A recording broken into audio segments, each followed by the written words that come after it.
Dear men, I've read something about you. Tell me if that's true.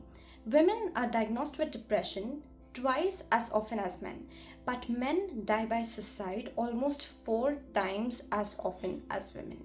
Let's break it down. So, in the 1960s and 70s, when these researchers were building a criteria or checklist for depression, they were studying patients who showed up to the clinics, and these were disproportionately women because women were more likely to be referred, more likely to seek help, and also more likely to describe out loud how they were feeling. The symptoms that kept reappearing were persistent sadness, crying, low energy, withdrawal, and hopelessness, and these got baked into the criteria. That diagnostic checklist became the DSM, and the DSM became the global standard which has been used on everyone ever since. Now, the problem is, those symptoms describe how women are more likely to express depression and not how men usually do.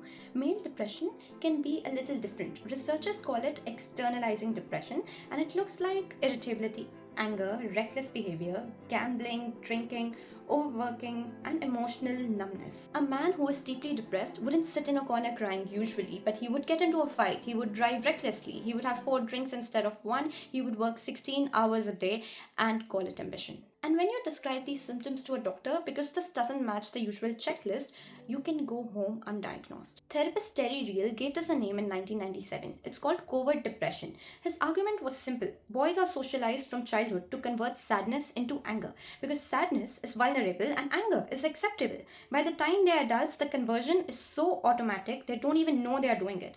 They don't feel sad, they feel furious or numb or nothing at all. And when someone asks, are you depressed? They say no. And they are not lying because they genuinely don't have access to sadness anymore. So we built the ruler wrong and told half of the population they are fine. As of now, we are still using the same checklist from 1970s.